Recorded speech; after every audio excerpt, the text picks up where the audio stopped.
우리 하나님의 말씀 보겠습니다. 우리 하나님의 말씀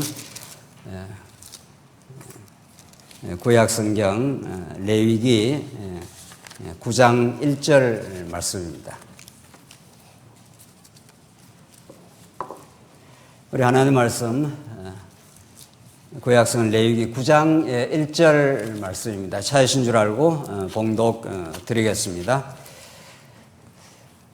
여덟째 날에 모세가 아론과 그의 아들들과 이스라엘 장로들을 불러다가 아론에게 이르되 속죄제를 위하여 흠없는 송아지를 가져오고 번제를 위하여 흠없는 수량을 여호와 앞에 가져다 드리고 이스라엘 자손에게 말하여 이르기를 너희는 속죄제를 위하여 숫 염소를 가져오고 또 번제를 위하여 1년 되고 흠없는 송아지와 어린 양을 가져오고 또 화목제를 위하여 여호와 앞에 드릴 수소와 숫 양을 가져오고 또 기름 섞은 소제물을 가져오라 하라. 오늘 여호와께서 너희에게 나타나실 것임이라 이니라 하며 그들이 모세가 명령한 모든 것을 회막 앞으로 가져오고 온 회중이 나와 여호와 앞에 선지라. 모세가 이르되 이는 여호와께서 너희에게 하라고 명령하신 것이니 여호와의 영광이 너희에게 나타나리라. 6절까지 우선 봉독 드렸습니다. 16세기 우리 종교개혁이라는 것은 2000년 교회사에서 오늘 여러분과 제 개신교 역사의 획기적인 그 출발점이었습니다. 로만 카톨릭의 공로 구원론의 그 비성경성을 온몸으로 거부하고 오직 믿음으로 말미암아 구원을 얻는다. 인간 구원이 예수 그리스도의 십자가 사건으로만 우리가 그것을 믿음으로만 구원이 얻지 인간편에서 어떤 공로나 어떤 노력이 거기에 플러스가 되어서 우리 구원이 이루어지지 않는다. 그렇게도 치열하고 담대했던 우리 종교개혁자들의 그 진리 정언은 루터를 지나 칼빈으로 이어지면서 인간 구원에 집중되었던 종교개혁을 한 단계 더 격상을 시켰습니다. 그것은 오직 하나님의 영광이라고 하는 하나님의 영광이 온 천하의 만물에 성경 전체에 드러나고 있다. 인간이 이 땅에 태어나서 그 하나님의 영광을 발견하고 그 은혜의 영광을 깨닫는 것이 우리 인생의 목적이다. 칼빈이 말한 대로 이 우주 전체가 하나님의 영광의 무대이다. 이런 그 놀라운 하나님의 영광 중심의 신학이 16세기에 힘차게 그렇게 전거되었고 그것이 500년 동안 지금까지 우리가 이어지고 있는 하나님 중심의 신학 사상입니다. 우리는 그것이 너무도 정당하고 옳다는 것을 성경 해석학적으로 언약이라고 하는 이 성경 해석의 줄기를 쫓아서 사실은 그것을 입증하고 여러분과 제가 그 하나님의 영광을 바라보는 것, 그 영광을 누리게 되는 것, 우리의 삶에 고난이 오든 형통이 오든 그 모두가 하나님의 그 영광의 계시를 그분의 은혜를 우리에게 가르쳐 주는 것이라 우리는 그렇게 성경을 깨달아가고 있습니다. 우리가 살피는 레위기 말씀도 그런 그 하나님의 영광 중심의 올바른 복음 그것이 레위기서에서 그렇게 입증될 수 있는가를 우리는 오늘 확인해 가도록 그렇게 하겠습니다. 성경은 언약의 말씀이라는 것은 우리가 익히 알고 있는 말씀이고 그 언약의 내용이 하나님의 나라라는 것을 우리가 아브라함 언약을 통해서 확인할 수가 있습니다. 하나님께서 언약을 맺어서 하나님 여호와 되심을 이제 드러내시는데 뭘 언약을 했는가? 큰 민족, 큰 나라를 이루어 주겠다.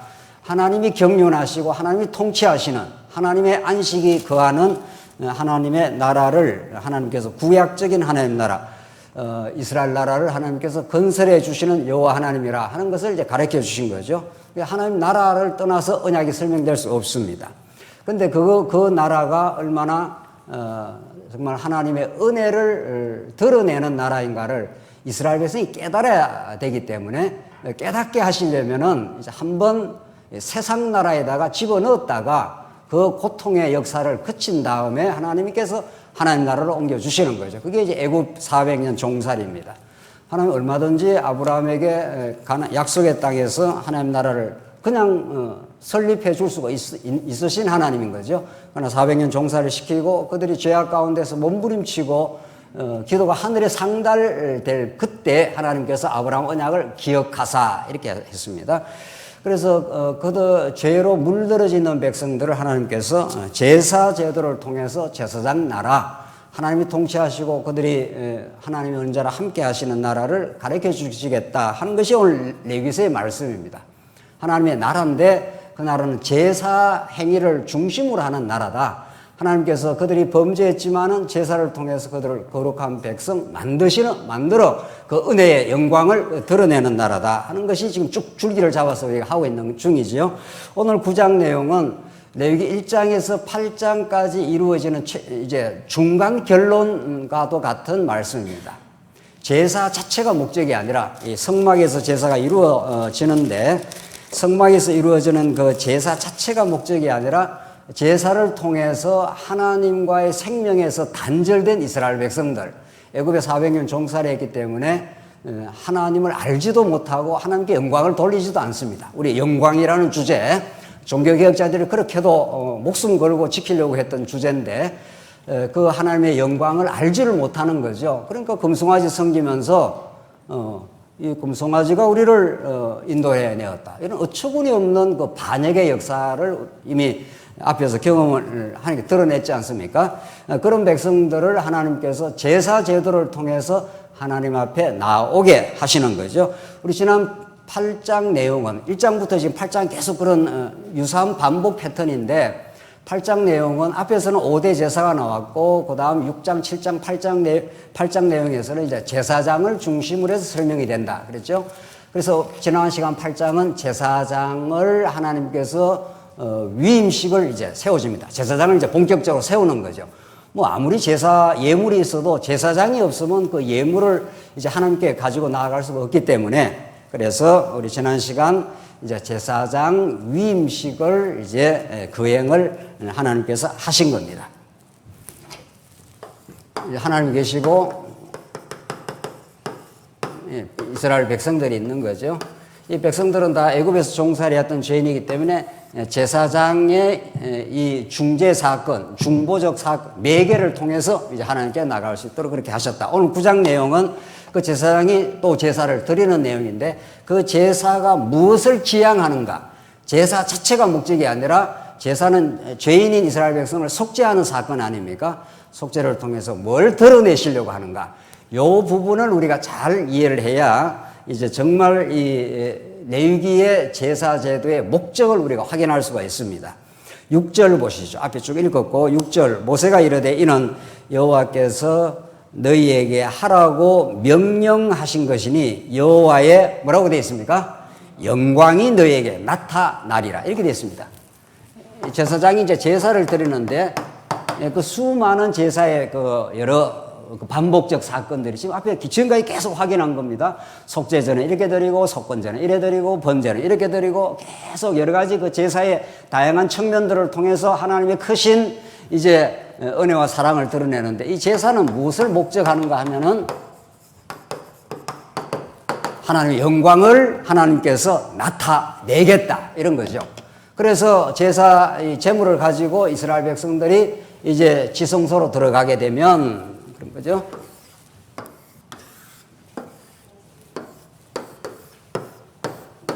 지성소니까 하나님이 계신 곳의 상징입니다. 하나님이 여기 계시겠어요? 하나님이 이 우주 만물을 다 발등상 삼고 이 우주가 하나님이 거하시는 성전 하나님의 나라이기도 합니다. 그러나 그것을 구약에는 모형적으로 이스라엘 백성들에게 잘 깨닫게 하시려고 이런 이제 지상의 이런 성막을 하나 만들어 주신 거죠. 그래서 죄 많은 이스라엘 백성들이 여기서 잡아가지고 씻어가지고 제사장이 여기에 들어가게 되면 하나님이 구름으로 응답을 하시면서 하나님의 영광과 하나님의 임재가 드러납니다. 하나님이 이스라엘 백성과 함께 하신다 이런 거죠. 내가 너희들을 언약 백성들을 삼았기 때문에 죄인이어서 너희들이 나올 수 없었지만은 내가 그 길을 열어주겠다. 가까이 나오게 해서 내가 내가 요한복음의 말씀이 그런 거죠. 내가 너 안에 너희가 내 안에 함께 거하는 그 축복을 그 하나님의 임재를 하나님께서 누리게 하시겠다 하는 그런 거죠. 오늘 이 본문의 말씀이 6절이 그런 겁니다. 그러니까 모세가 왜 이렇게 많은 제사 제도를 하라고 이렇게 명령을 했는가 하면은 여호와의 영광이 너에게 나타나리라 했지 않습니까? 결국은 우리의 죄를 속해주는 건데, 이스라엘 백성들의 죄를 속해주는 죄의 속함 그 자체가 목적이 아니라 죄를 속해야, 그래야 제사장이 속하는 방법이니까 제사는 이제 하나님의 보호자 앞으로 나아가는 거죠. 이 하나님의 보호자 앞으로 양을 잡아서 이 하나님의 영광, 구름으로 응답하실 하나님의 영광의 보호자 앞으로 이제 새롭고 상기를 열어주셔서 하나님께서 나아가게 하셨다, 이런 거죠. 그래서 하나님을 만나야 이제 인간의 참된 의미와 가치가 정리가 되는 거죠. 탕자가 아버지를 떠나서 자기 삶의 가치와 의미와 행복을 누리려고 의도하고 목적하고 아버지를 떠나갔지 않습니까? 그 순간부터 고갈이 되고 그 순간부터 이제 불행이 찾아오고 줄여 죽는구나 하는 걸 경험하는 거죠. 하나님께서 그래서 줄여 죽는 경험을 통해서 아버지 집으로 돌아오게 하심. 이게 인생의 의미고 목적입니다. 여러분과 제 삶의 목적이 사업을 번창하게 하는 것도 아니고 건강해서 장수하는 것도 아니고 그 모든 것들이 하나님께서 배우게 하시고 깨닫게 하는 목적이고, 우리 여호와 하나님의 그 크신 은혜와 우리 아버지의 집이 얼마나 좋은가를 결국은 경험하게 하는 것, 깨닫게 하는 것, 그게 오늘 예배 경험인 거죠. 그래서 여기 6절에 여호와의 영광이 너희에게 나타나리라. 종교개혁자들이 오직 하나님께만 영광을 하는 그런 주제가 16세기에 우리 종교개혁자들을 통해서 드러났습니다. 그래서 종교개혁자들은 하나님께서 만약 우리를 지옥에 보내신다 하더라도 하나님께서 당신의 영광이라면 무엇이라도 우리는 경험할 수가 있습니다. 하나님의 영광의 보호자를, 그분의 은혜를 경험한 사람은 하나님께서 우리 이 땅에 무엇을 겪게 해도 그것이 하나님께 영광이 된다면은 그게 참 사랑 관계 속에서 이루어지는 거죠. 내가 진짜 사랑하는 사람을 만나게 되면 인간적으로도 당신이 날 사랑한 걸 내가 확인했으니 당신에게 그 사랑의 확정이 내게 이루어졌으니 당신을 위해서라면 내가 무엇이라도 하겠습니다. 이럴 때 인간이 생기 넘치고 무엇을 해도 삶의 의미가 박차게 되는 거죠. 그 사랑의 대상, 그 은혜의 영광의 대상을 발견하지 못하면 모든 인생이 자기 영광 중심이라고요. 내가 어떻게 해야 잘 살고, 내가 어떻게 해야 잘 되고, 내가 어떻게 해야 뽐나고, 내가 어떻게 해야, 거기에 사로잡힌 인생에게 참 행복이 찾아올 수가 없는 거죠. 하나님의 은혜의 영광을 발견한 인생, 창조주의 영광을 발견한 인생은 그분의 뜻이라면은 무엇이라도 내가 경험할 수가 있습니다. 무엇이라도 겪을 수가 있습니다. 당신이 내게 그 크신 은혜와 사랑을 베풀어 주서니, 그 영광을 내게 가르쳐 주었으니 그게 내게 참된 가치가 되었사오니, 이런 거죠. 그래서 하나님께서는 이 곡절 많은 이스라엘 백성들 400년 종살이 이제 앞으로 40년 겪어가야 될 그 고난의 시간들, 그 모든 것들이 이스라엘 백성들에게는 고통스러울 수가 있고 어려운 경험일 수도 있지만은, 결국 오늘 본문에 나오는 대로 이스라엘 백성들을 다시 가까이 오게 하시고 그 영광을 나타내시고, 내가 너 안에, 너가 내 안에, 너는 내 사랑하는 나의 백성, 나는 너의 하나님, 이 언약 관계를 다시 굳건하게 재확인시켜 주는 것, 이게 제사행인 거죠. 하나님과 관계가 떨어져 나가서 살아가는 이스라엘 백성을 다시 결합시켜 주는 것, 이게 화목제물입니다. 여기에 오늘 복음의 의미가 있는 거죠. 조금 더 읽어가 싶습니다. 8절 보시면은 이제 이렇게 제사 행위는 자기를 위하여, 이제 제사장이 백성들을 위해서 제사를 드리기 전에, 자기도 죄가 많으니까, 그렇죠? 자기를 위해서 제사를 드리는 게 8절로 14절에 나오고 15절로 그 이후에는 백성을 위한 제사를 행하는 겁니다. 8절을 봅시다. 이 아론이 제단에 나아가 자기를 위한 속죄제 송아지를 잡으며 나오죠. 그 제사장도 자기가 죄인이기 때문에 자기 속죄도 해야 된다는 거예요. 9절 아론의 아들들이 그 피를 아론에게 가져오니 아론이 손가락으로 그 피를 찍어 제단 뿔들에 바르고 그 피는 제단 밑에 쏟고 그 속죄 제물의 기름과 콩팥과 간 거풀을 제단 위에서 불사르니 여호와께서 모세에게 명령하신 것 같았고 그 고기와 가죽은 진영밭에서 불사르니라. 아론이 또 번제물을 잡음에 아론의 아들들이 그 피를 그에게로 가져오니 그가 그 피를 제단 사방에 뿌리고 이렇게 해서 등등등등 제사가 이루어집니다. 계속 우리 지난 시간에 확인한 대로 제물을 이렇게 잡을 때 그 피를 제단에 뿌리고 그 피를 하면서 계속 그 제사 제도의 그 핵심이 되는 제사 행위의 핵심이 되는 그 피를 이제 받아가지고 그걸 뿌리는 그런 역사가 있는 거죠. 이걸 우리는 장차 예수 그리스도가 십자가에서 뿌리신 그 보혈의 피가 되는 거죠. 그 피에 생명이 있는 거니까 그 피가 예수 그리스도의 생명을 지불하지 않으면 우리는 영원히 하나님과 단절된 상태, 하나님과의 생명에서 단절된 죽음의 상태, 영적 죽음인 거죠. 그래서 예수님께서도 살았다고 하나 십상은 죽은 것이라 육신이 살았다고 산 게 아니죠. 육신은 이게 껍데기입니다.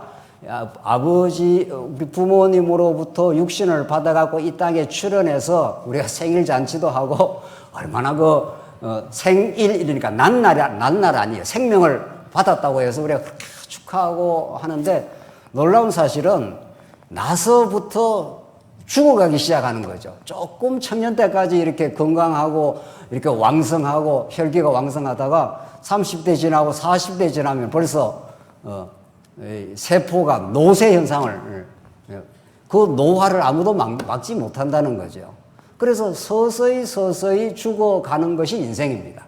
그 나서 죽을 때까지 그 인생의 여정을 석가모니는 뭐라고 그랬죠? 그 다음에 뭐죠? 살아. 그러니까 석가모니는 나서 사람이 죽는 요 현상 안에서 인생의 문제를 풀려고 한 거죠. 나는 것도 쉽지 않고 애 낳는 것도 보통 일이 아니잖아요. 예. 아이고, 애 낳는 거 보니까 정말 뭐 기가 차더만은요. 애를 낳아보진 않았어도 말이죠. 보니까 말이죠. 낳는 것 자체가 해산의 고통으로부터 시작됩니다. 사는 거 간단한 일이 아니고 그래서 결국은 늙어가고 병들게 되죠. 누구도 이 질병의 위험으로부터 자유로운 인생 없는 거죠. 그래서 죽습니다. 그리고 요 안에서 어떤 인생의 답을 얻으려고 아무리 철학을 하고 아무리 사색을 하고 아무리 몸부림을 쳐도 답이 안 나오는 거죠. 오늘 본문의 말씀은 그 피를 사방에 뿌리게 되면은 우리가 영적으로 죽은 상태에서 태어나는 건데 태어나서 육적으로 죽어가고 있는 중이에요. 그렇죠? 그래서 오늘 우리 장로님 기도하신 대로 예수 그리스도 안에서 새 생명을 얻은 것이라 이게 우리 인생의 새로운 혁명이고 새로운 변화고 새로운 가치관이고 새로운 창조라 이렇게 말합니다. 너희는 이제 예수 그리스도 안에 있는 새로운 피조물이라. 이 차원이 우리에게 열려있기 때문에 우리 오늘에 살아가는 나는 것도 의미 있고 때로는 늙는 것도 의미가 있고 때로는 병드는 것도 그것이 의미 있는 하나님을 더 가까이 나아가는 그래서 죽는 것도 의미 있는 그래서 생로병사라고는 이 순환고리 아무도 벗어날 수 있는 이 폐쇄적인 이 고리입니다. 폐쇄적인 고리. 태어나면 그 길로 이렇게 가고 있는 중이죠. 이걸 훨씬 뛰어넘는 하늘로부터 위의 것을 바라보라 이렇게 말하지 않습니까? 오늘 그것이 가능하게 되는 것은 이 어린 양의 피가 쏟아져서 이 생명의 피가 우리에게 부음받아 우리가 새 생명을 얻은 거죠. 부모로부터 얻은 육신의 생명은 하나님을 배우고 하나님을 깨달아가는 기간으로 잠시 주신 기간일 뿐이고 그 생명이 진짜 생명이 아니라 예수 그리스도의 피가 십자가에 뿌려짐으로 말미암아 여러분과 저에게 새 생명을 얻게 되는 부활의 생명을 얻게 되는 그것이 우리에게 이루어졌다는 거죠. 이게 우리에게 예수 믿는 특권이고 예수 믿는 가치고 이 현상만 바라보고 사는 게 아니라 현상을 훨씬 뛰어넘는 하나님의 경륜과 그 손길과 은혜와 생명의 부유함을 우리가 깨닫게 되는 거죠.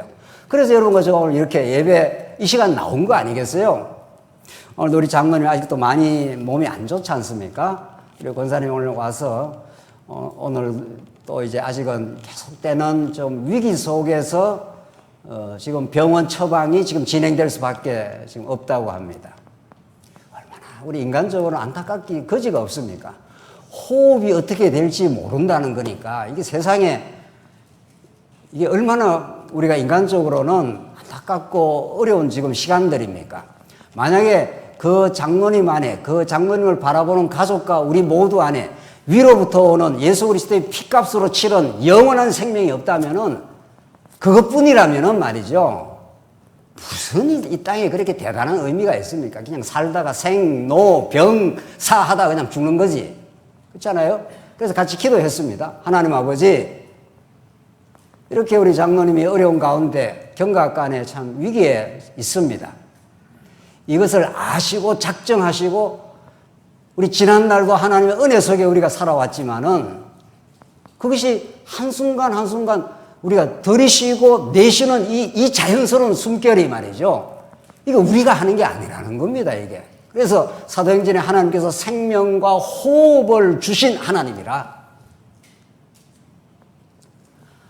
우리 인생에 하나님께 뭘 바쳐서 하나님을 섬기는 자가 아니라 하나님께서 우리에게 생명과 호흡을 주시는 하나님이라, 이렇게 그 진리의 말씀을 선언하지 않아요? 우리는 이렇게 건강하고 그냥 숨 쉬고 있을 때는 그걸 모르지 않습니까? 그런데 지금 우리 장모님은 그 기계 호흡을 해서 자가 호흡이 좀 어려우니까 그 기계를 넣어가지고 지금 호흡을 지금 계속 유지를 시키고 있지 않아요? 이게 얼마나 안타까운 일입니까? 그러나 그것을 안타까운 일이기도 하지만은 그것이 생명의 진정한 호흡의 주관자가 별도로 있다는 사실을 하나님께서 우리 깨닫게 하는 거죠. 정말.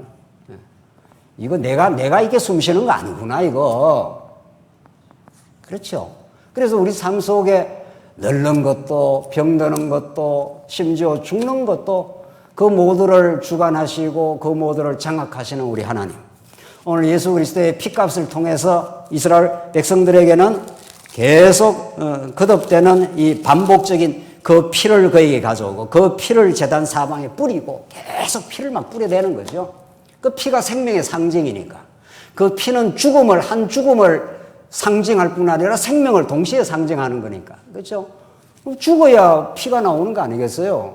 그 죽음의 자리에 우리가 1000번이고 10,000번이고 마땅히 죄값대로 죽어 마땅하지만은 예수 그리스도의 그 보혈의 피를 흘려주심으로 생명을 지불해 주심으로 우리가 살아났다는 겁니다. 그래서 우리는 안 죽습니다. 살아도 너희가 이제는 죽어도 살겠고 나는 부활이요 생명이니, 이게 진짜 실제가 됐다.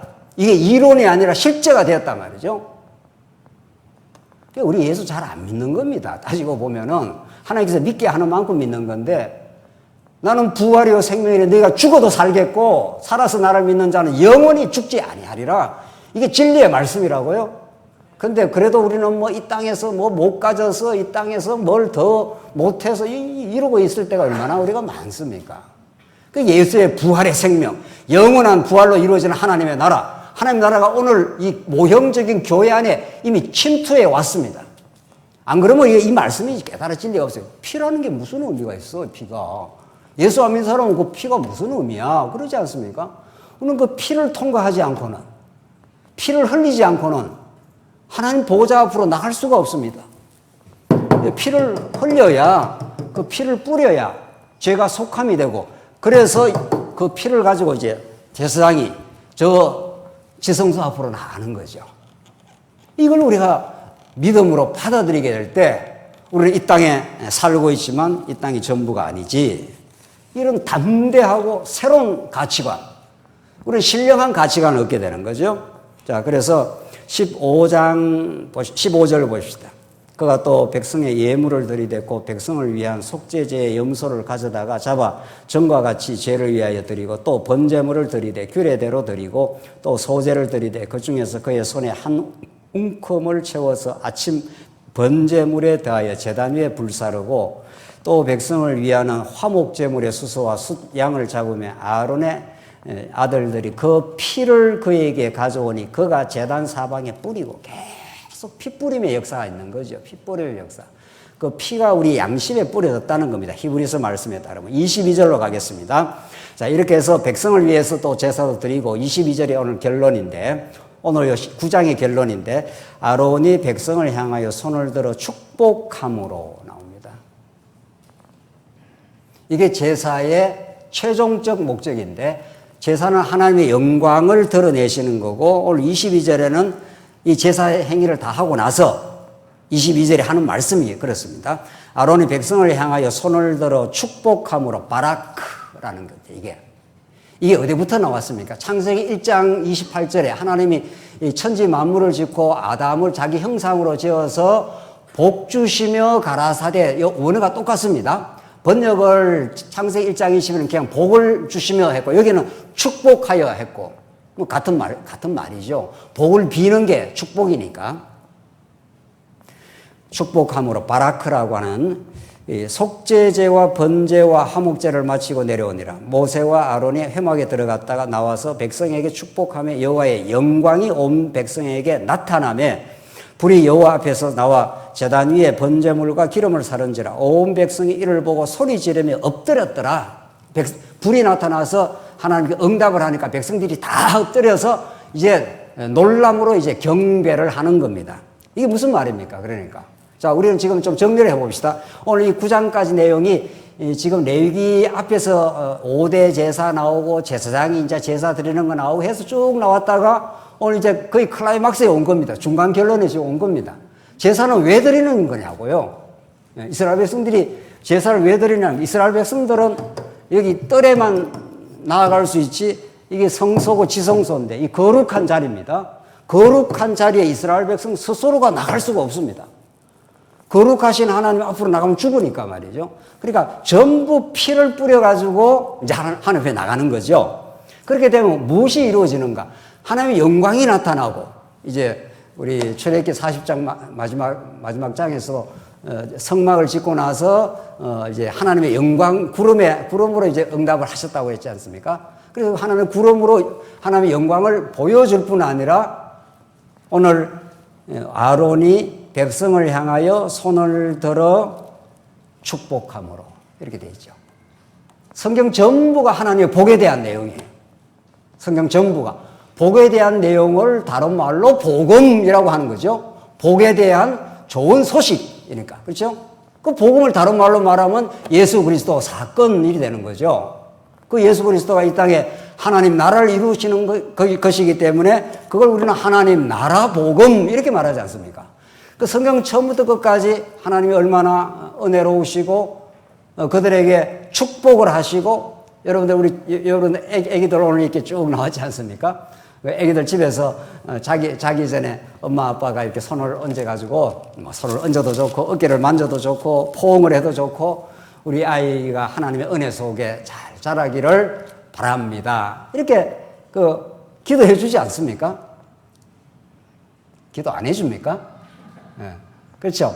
이제 크면은 이제 떨어져서 물론 기도하면 되고 어릴 때 말이죠. 어릴 때 이렇게 엄마가 자장가 불러주는 거는 세상 방식이고 자장가 불러주더라도 엄마가 우리 아이에게 하나님의 복이 이 아이에게 임하기를 바랍니다. 이게 너무 중요합니다. 그렇죠? 그럼 그 아이가 늘 축복 속에 자라는 거 아니겠어요? 축복 속에. 그렇죠? 아이가 부모로부터 어떤 언어를 배우느냐가 그 아이의 언어 생활에 그대로 반영이 됩니다. 늘 축복 속에 자란 아이는 축복의 언어를 하게 되겠죠. 그렇죠? 그래서 그런 것처럼 지금 아론이 백성을 향하여 손을 들어 축복함으로 이렇게 되지 않습니까? 이게 하나님이 아담을 짓고 복 주시며 가라사대 생육하고 번성하라 땅을 정복하라 만물을 다스리라. 이게 축복의 언어예요. 그렇죠? 그만큼 중요합니다. 이 복이라는 게 바라크라는 게. 그러니까 성경 전체는 이 바라크, 이 복, 하나님께서 아무 조건 없습니다. 아무 조건 없습니다. 오늘 우리 아이들이 이렇게 찬송할 때 유심히 보니까 중간에 있는 제일 그 작은 애기 말이죠. 작은 애기는 뭐 선생님 이렇게 해도 잘 못 따라해요. 잘 못 따라하고 옆에 두리번 뭐 언니 형아가 어떻게 하는가 막 이렇게 대충 보고 있는데 부모 눈에는 그 어린 아이가 선생님을 따라서 멋지게 율동을 잘해도 좋고 좀 못해도 어떻습니까? 아무 문제가 안 됩니다. 오히려 못하는 아이가 더 어떻게 해요? 귀엽고 더 사랑스럽습니다. 우리 하나님이 우리를 볼 때 그렇습니다. 참, 정말 복음이라는 게, 여러분들, 복음이라는 게 루터가 깨달은 복음이 그런 복음입니다. 로만 가톨릭은 예수 십자가로 다 안 된다는 거예요. 우리 인간이 그 십자가 사건에다가 플러스 알파를 해야 되는데, 뭐를? 하나님 앞에 충성하고, 하나님 앞에 봉사하고, 연보 내고, 뭐, 남 도와주고, 뭐, 이런 등등 해서 그것이 플러스가 돼야 하나님이 그걸 인정해줘서 천국행으로 보낸다는 거예요. 그러면 더 열심히 냅니다, 사람들은. 원래 인간은 자기 공로주의니까. 예수 제대로 모르면은 인간 자체가 태어나서 죄악 가운데 태어난 인간 자체가 자기 공로, 자기 정명을 하고 싶은 게 우리 인간의 본성이기 때문에 그릇된 교리를 가르치면 더 열심을 내는 거죠. 맞아. 내가 이 교회에서 얼마나 내가 많이 공로를 세웠는데 그래야 하나님이 더 인정을 해준다는 거죠. 그거는 기독교가 아니죠. 은혜의 종교가 아니죠. 우리 하나님은 여러분과 저의 어떤 행위를 봐서 그것을 점수 매기지 않습니다. 오히려 우리 오늘 중간에 있는 아기가 잘 못 따라하고 율동을 잘 못해도 부모 눈에는 아무 문제가 안 됩니다. 아이 그 존재 자체가 그냥 소중할 뿐이고 좀 부족하게 하는 것이 더 귀여울 뿐이고 그렇습니다. 이 은혜의 시각을 우리가 가지게 될 때 얼마나 우리 하나님 앞에 나오는 일이 편안하고 수고하고 무거운 짐진 자들아 다 내게로 오라. 내가 너희를 편히 쉬게 해주겠다. 예수 한 분의 피를 뿌리게 되면은 누구라도 하나님 앞에 나갈 수 있습니다. 우리가 실수 많을수록 하나님의 크신 은혜를 깨닫게 됩니다. 이게 오늘 우리 이 레위기서의 5대 제사가 가르쳐주는 말씀입니다. 우리 교회에서 성도님들 너무 많이 애쓰지 않아도 상관없습니다. 복음을 깨닫고 진리를 위해서 애쓰고 수고하는 것은 너무도 아름다운 일이지만은 그것이 우리의 공로가 되지 않습니다. 그것이 하나님 앞에 점수가 되지 않습니다. 하나님은 우리를 완벽하게 예수 피를 보시고 100점이라 이렇게 해주시는 겁니다. 이걸 우리가 깨달아야 여러분과 저는 머리끝에서 발끝까지 다 하나님 앞에서 반역했던 죄인이지만 예수 피 한 분, 예수 피 공로 하나만으로 완벽한 하나님의 자녀가 되었습니다.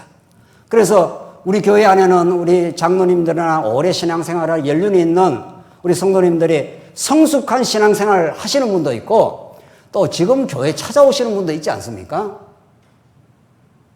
지금 교회 찾아와서 어떻게 복음을 다 깨달아서 주를 위해서 열심히 살겠냐고요. 교회 나오는 것만 해도 뭐 대단한 거죠. 그런 성도가 있는 겁니다. 그래도 아무 문제가 없습니다. 교회는. 너 왜 교회 봉사 그래 그따위로밖에 안 해? 이런 말이 교회에서 성립하지 않습니다. 아직 잘 몰라서 그런 거니까. 복음에 감격이 없어서 그런 거니까. 오히려 더 많이 깨달은 사람이 더 못 깨달은 사람을 진리로 인도해주고 섬겨주고 무거운 짐이 있으면 들어주고 그렇게 하다 보면 이거 봐. 이렇게 해서 자기도 진리를 깨달아서 앞에 믿음의 선진들이 애쓰고 수고하고 그렇게 열심히 진리를 위해서 나아가는 걸 보아서 그렇게 나아가는 거죠. 사랑하는 성도님들, 이 말씀만 들어서 신앙 성장하는 거 아닙니다. 말씀 듣는 건 가장 원천이고 가장 원동력인 건 하지만은 실제 신앙 성숙 과정은 여러분 주위에 있는 신앙의 지체들, 신앙의 믿음의 선진들이 하는 걸 보고 따라합니다. 이거 꼭 기억할 필요가 있습니다. 옆에 우리 장로님, 옆에 우리 선배 권사님이 어떻게 하느냐를 보고 그걸 보고 따라합니다. 속해 성도들, 지구 성도들이 신앙생활을 저렇게 기쁨으로 하네. 어려움이 있는데도 하나님을 잘 의지하고 살아가네. 그것이 다 꽂히면서 신앙생활을 이렇게 하는 거지. 이렇게 되는 겁니다. 오늘 이 축복의 메시지 말이죠. 이 하나님 나라의 축복의 메시지는 이미 아담에게 한 축복의 이 복은 바라크라고 하는 이 복은 아브라함에게 그대로 이루어졌지 않습니까? 네가 복의 근원이 될지라 하나님께서 아브라함에게 그렇게 약속을 했습니다. 큰 나라를 이루어 주겠다. 자손도 번창하고 땅도 정복하고 그 나라를 내가 통치해주는 그런 나라를 이루어 주겠다. 근데 그 나라를 이루어 줄 백성들이 다 범죄를 했으니 이런 말이죠. 그러니까 그 죄인들이 나라를 이루면 갈등하고 싸우지 않겠어요? 자기 중심이니까 죄인들은. 그러니까 그 죄인들을 하나님께서 거룩한 백성으로 만들어버리겠다는 거예요. 어떻게? 예수 피로, 구약에는 양의 피로, 소의 피로 그렇게 만들겠다. 오늘 본문이 그런 내용이에요. 그렇죠? 그래서 축복의 백성을 만들어서, 거룩한 백성을 만들어서 아론이 너희들에게 축복을 한다. 왜? 너희들이 축복받은 백성이니까. 너희들 조건하고 아무 상관없어. 어린아이가 부모 앞에서 잘해도 아들이고 못해도 아들이고 실수해도 아들이고 율동 잘 못해도 오히려 귀여운 아들인 거죠. 여러분과 제가 이렇게 오늘 교회 생활 하는 거죠. 하나님 아버지 이렇게 나오는 거죠. 그 은혜를 많이 깨닫게 되면은, 은혜를 깨닫게 되면은 그냥 살겠냐고요. 그렇잖아요. 그냥 안 삽니다. 절대로. 내가 이렇게 은혜를 많이 깨달았으니까 주일날 좀 빠져 먹어도 되겠네. 뭐 봉사 안 해도 하나님 다 뭐 하나님 백성 만세 전에 하나님 백성 삼았으니까 꼭 뭐 그렇게 뭐 봉사를 하고 살아야 돼. 그런 망발이 안 생깁니다. 하나님 은혜를 깨닫기 시작하면 주를 감격하고 내가 살아가는 것 자체가 은혜의 감동의 폭포수 속에 있다고 깨달아지기 때문에 점점 그렇게 하나님의 은혜 속에 살게 될 것입니다. 10장으로 넘어가시면 10장 오늘 이 본문만 읽고 끝내겠습니다. 아론의 아들 나답과 아비후가 각기 향로를 가져다가 여호와께서 명령하시지 아니한 다른 불을 담아 여호와 앞에 분향하였더니 불이 여호와 앞에서 나와 그들을 삼키매 그들이 여호와 앞에서 죽은지라. 지금 9장까지 축복의 이 선언이 이루어졌지 않습니까? 쭉 제사를 설명하고 제사 제도를 통해서만 그 피를 통해서만 하나님을 만날 수 있는 이 놀라운 역사가 이루어졌다. 이렇게 해서 아론이 백성들을 다 축복까지 다 했습니다. 그러니까 하나님께 불이 나타나서 응답을 했습니다. 다. 그러니까 이스라엘 백성들이 엎드려서 하나님을 경배했습니다. 이 얼마나 놀라운 그 경배와 찬양을 만드신 하나님, 하나님의 영광을 나타내신 하나님의 역사가 있고 10장에 가면 극적으로 이 사태가 반전이 됩니다. 나답과 아비후가 이게 아론의 아들 둘이 이거 엉터리 같은 짓을 하는 거죠. 무슨 다른 불을 가지고 번제단에서는 항상 불이 피어지는데 그 불을 이제 가지고 분향을 해야 되는데 다른 불을 엉뚱한 불을 가지고 분향을 했다는 거예요. 그래서 하나님이 불이 나타나서 2절 다시 보십시오. 불이 여호와 앞에서 나와 그들을 삼키매 그들이 여호와 앞에서 죽은지라. 그 자리에서 적살을 해버렸습니다. 이게 무엇을 의미합니까? 중요한 것은 이게 무엇을 의미하느냐고요. 그렇죠? 웃사가 법궤 옮기는 걸 제멋대로 옮기려고 법궤를 만졌다가 그 자리에서 적살을 하지 않습니까? 구약에는 하나님의 법도대로 하나님이 가르치는 율법의 규례대로 하지 않았을 때 엄청난 사건이 생기는, 죽음이 생긴다 이 말 아닙니까? 그렇죠? 지금 그 말이에요. 그 말이 나오면서 이제 그 죽은 그 시체를 전부 메어갖고 이제 그대로 울러매고 그대로 이제 밖으로 이제 가져가도록 그렇게 하면서 너희들이 관유를 너희에게 있게 해서 이제 다시는 죽음이 없도록 해라. 이런 말들이 이제 7절까지 이제 나오는 말씀입니다. 오늘 이 말씀이 어떤 복음적 의미를 우리에게 어떤 하나님을 우리에게 가르쳐 주느냐 이게 중요한 거 아니에요. 그렇죠? 뭐 우리 신학시대 때는 뭐 불을 뭐 분향하는 것도 아닌데 말이죠. 구약에는 번제단에서 나오는 그 불을 받아가지고 분향을 해야 되는데 번제단 불이 아니고 엉뚱한 불을 가져와가지고 이거 지금 하나님이 규례에서 명령하지 않은 겁니다. 그걸 가지고 왔더니만 그 자리에 적사했다 이 말이죠. 이거는 우리 신학적으로 해석을 하면은 복음적으로 해석하면 너무도 중요한 겁니다. 다른 불을 가져왔다 그러죠. 다시 한번 1절 한번 다시 보십시오. 1절고 중간쯤 여호와께서 명령하시지 아니하신 무슨 불이라고요? 다른 불을 담아 이렇게 했죠. 갈라디아서 말씀을 보면은 사도 바울이 갈라디아 성도들이 사도 바울에게 복음을 들었습니다. 복음 그대로 들었습니다. 이 복음은 예수 한 분으로만 하나님께 나아갈 수 있다. 예수 한 분으로 그 믿음으로 말미암아 우리는 완벽한 하나님의 자녀가 되었다. 예수 공로로만 우리가 하나님의 자녀가 된다. 그게 언약의 하나님의 내용이다. 이렇게 바울에게 복음을 들었는데 율법주의자가 갈라디아 교회를 침투를 했습니다. 율법만으로는 안 돼. 믿음만으로는 안 돼. 너희들이 이것도 지켜야 되고 할례도 행해야 되고 저것도 해야 돼. 이렇게 해서 순수한 율법을 변질시키고 왜곡을 시켜버렸습니다. 바울이 그 소식을 듣고 격앙할 대로 격앙이 되었습니다. 너희들이 다른 복음을 전하게 되면은 저주가 있을 것이다. 저주라는 게 죽음이란 말이죠. 그 바울이 다른 서신보다도 이 갈라디아 서신이 굉장히 어조가 강경합니다. 그때 강경하는 것은 뭐 인간적 분노를 드러내는 게 아니라 진리는 이거 외에 없어. 이런 뜻이죠. 그렇죠? 우리 오늘 간단에서도 그렇고 우리 성도님들 진리를 깨달아갈 때 뭐 예수 한 분으로만 안 돼. 하나님 나라는 우리가 뭐 열심히 내서 만들어 갈 수도 있어. 뭐 이렇게 하면은 뭐 이제 다른 복음이 되는 거죠. 하나님 나라는 성령이 찾아오시고 예수 공로로만 그 은혜의 사역으로만 그가 우리를 사로잡아서 하나님이 만들어내시는 일이다. 이게 이제 우리 성경의 복음인데 갈라디아 교회가 다른 복음을 전했습니다. 바울이 거기에 용납을 하지 않는 거죠. 다른 복음을 전하게 되면 저주를 받을 것이다. 이렇게 말해요. 오늘 똑같은 말씀이에요. 다른 불입니다. 그렇죠? 하나님 여호와께서 번제단에서 항상 타오르는 그 불을 가져다가 분향을 해야 되지 다른 불을 가져오는 건 하나님의 명령과 규례대로 안 하는 거죠. 쉽게 말하면 예수 그리스도만으로만 제사를 받겠다 이런 뜻입니다. 그게 하나님이 정한 규례입니다. 그게 하나님이 정한 율법입니다. 구약의 모든 율법을 딱 압축을 해버리면은 예수 안에서 이루어지는 거죠. 그래서 율법은 오실 일에 좋은 일의 그림자라.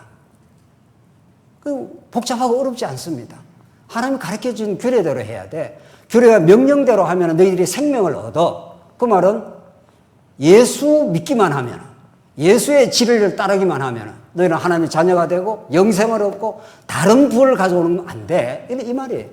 예수 밖에 있으면 어떻게 된다는 거예요? 죽음이고 예수 안에 들어오면 어떻게 해요? 생명이고. 우리가 들어왔다 나왔다 하는 건 아닙니다.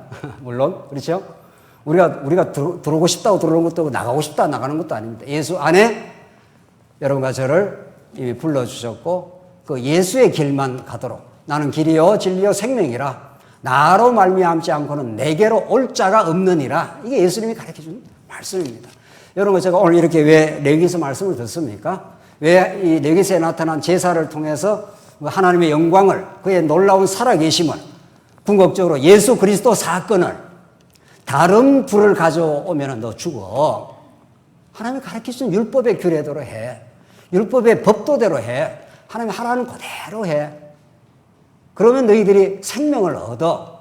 그러고 나서 레위기가 오늘 10장 지나서 11장은 정한 음식, 부정한 음식, 그리고 거룩한 음식, 속된 음식. 이 내용이 계속 이제 11장부터 15장까지 그 유명한 정결법이 나옵니다.